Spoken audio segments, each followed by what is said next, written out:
ஒன்றிய அரசினுடைய பிரதிநிதியாக இருக்க வேண்டிய ஆளுநர் இன்றைய தினம் பாரதிய ஜனதா கட்சியினுடைய பிரதிநிதியாக நம்முடைய சட்டமன்றத்துக்கு வந்து சென்றிருக்கின்றார். சட்டமன்றத்திலே தொடர்ந்து மூன்று ஆண்டுகளாக அவரிடத்திலே நாங்கள் எடுத்துச் சொல்லி வருகிறோம். தமிழ்நாடு சட்டமன்றத்தினுடைய மரபு முதலிலே தமிழ்த்தாய் வாழ்த்து பாடுவது, நிகழ்ச்சி முடிந்தவுடன் இறுதியிலே தேசிய கீதம் இசைப்பது, தேசிய கீதம் பாடுவது, இது தமிழ்நாட்டினுடைய மரபு என்பதை எடுத்துச் சொல்லி வந்து கொண்டிருந்தாலும் கூட அவர் இன்றைக்கு பேச துவங்குகின்ற போதே தேசிய கீதம் பாடவில்லை என்று சொன்னார். அது மரபல்ல, நாங்கள் இன்றைக்கு உரை இங்கே நிகழ்த்த வேண்டும், அந்த உரையை நிகழ்த்துங்கள் என்கின்றதை சொல்லுகின்ற பொழுது திரும்ப திரும்ப அவர் எழுதி கொடுக்கப்பட்ட அல்லது தயாரித்து தரப்பட்ட அல்லது தமிழக அரசால் கொடுக்கப்பட்ட அந்த ஆளுநர் அறிக்கையை வாசிக்காமல் தானாக ஏதாவது வார்த்தைகளை எல்லாம் சொல்லி அதன் மூலமாக ஏதாவது இங்கே சட்டமன்றத்திலேயே பிரச்சனைகளை கிளப்ப முடியுமா என்று பார்த்தார். ஆனால் எல்லோரும் அமைதியாக இருந்தனர்.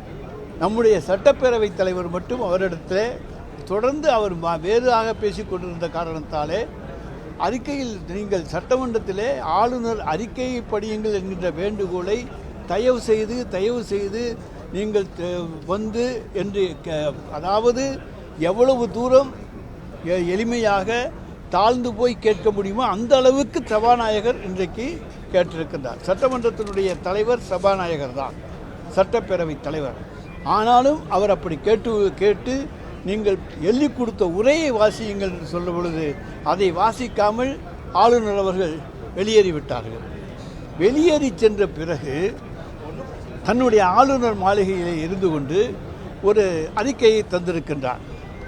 அவருடைய மைக் ஏதோ ஆஃப் செய்யப்பட்டதைப் போல, நாங்கள் அத்தனை பேரும் அங்கே தான் இருக்கின்றோம், நீங்களும் பத்திரிகையாளர்களும் மாடியிலே இருந்து பார்த்து கொண்டு தான் இருந்தீர்கள், எந்த மைக் ஆஃப் செய்யப்பட்டது? அவர் பேசுகிற பொழுது சட்டப்பேரவைத் தலைவர் எழுந்து நீங்கள் எழுதி கொடுத்திருக்கின்ற அந்த வாசிப்பை வாசியுங்கள் என்று நம்முடைய அரசியலமைப்பு சட்டத்தை சுட்டிக்காட்டி கேட்கின்ற உரிமை சட்டப்பேரவைத் தலைவருக்கு உண்டு. ஏனால் சபையை நடத்துகின்றவர் அவர், சபையினுடைய விருந்தினர். இன்றைக்கு இந்த நிலையை தமிழக சட்டமன்றத்தினுடைய நம்முடைய அமைச்சரவையினுடைய தலைவராக இருக்கக்கூடிய ஆளுநர், அந்த ஆளுநர் இங்கே அந்த உரையை வாசித்து விட்டு சென்றிருக்க வேண்டும். ஆனால் அதை விட்டு திரும்ப கேட்க வேறு கேள்வி சொல்லிவிட்டு இப்பொழுது மைக்கை ஆஃப் செய்தார்கள் என்றால் மைக் ஆஃப் செய்யப்படவில்லை, அது சுத்தமான புழுகு. அதை தமிழக மக்களுக்கு தெரிவிப்பதற்காக இதன் மூலமாக தெரிவித்துக் கொள்கின்றோம். ஆளுநர் ஏதோ தான் சொல்லிவிட்டால் அதை உண்மை என்று மக்கள் எண்ணி விடுவார்கள் என்று நினைக்கின்றார். அப்படி ஆளுநருடைய மைக் அமர்த்தப்படவில்லை, அமர்த்த வேண்டிய அவசியமும் எங்களுக்கு கிடையாது. அவரை நாங்கள் பேசத்தான் விட்டிருக்கோமே தவிர மைக்கை ஆஃப் பண்ண அழைக்கவில்லை.